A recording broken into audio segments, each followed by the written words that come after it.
Hello, men. Good to see you.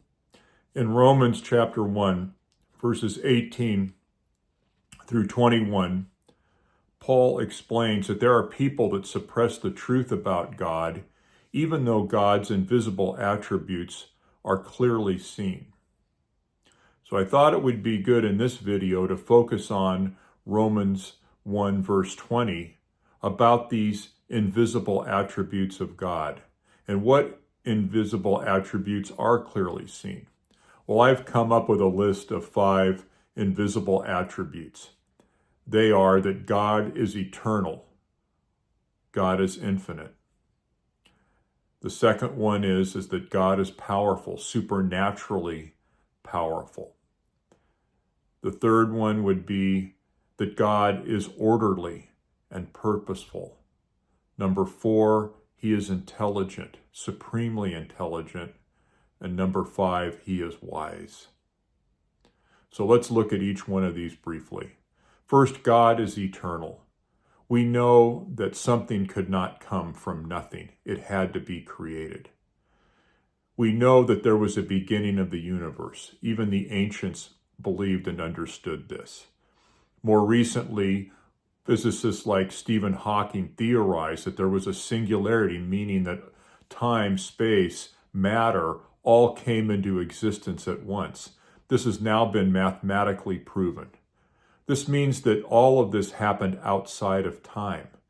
So the creation of what we see around us came from outside of time. The Creator then, of course, is eternal. He dwells in a place outside of the known universe and eternal realm. God is supernaturally powerful. Of course, he created this entire universe. As we learn more and more about the universe around us, we just can stand in awe of the amazing power of God. Not only did he create all of these amazing planets and suns and galaxies, he created all of these organisms, all of these cells, even at the atomic level. As we learn more and more, it's just awe-inspiring, his creative power. Thirdly, God is a God of order. We can look at nature and see order all over. We can see it in the fact that there's a night and a day. So we have circadian rhythms.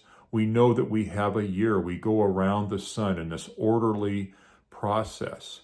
We have the water cycle, where the water is drawn up out of the oceans and into the clouds, and it comes down as rain and then goes through rivers and eventually right back to the very ocean.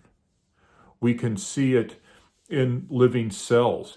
Inside each living cell, there's all these multiple machines that interact with one another in a very organized, orderly, and purposeful fashion. God is a God of order. God is a God of purpose. God is amazingly intelligent. The best example of this is DNA. In looking at DNA, we can see that it's billions and billions of lines of code. Coding. Information had to be coded into the DNA.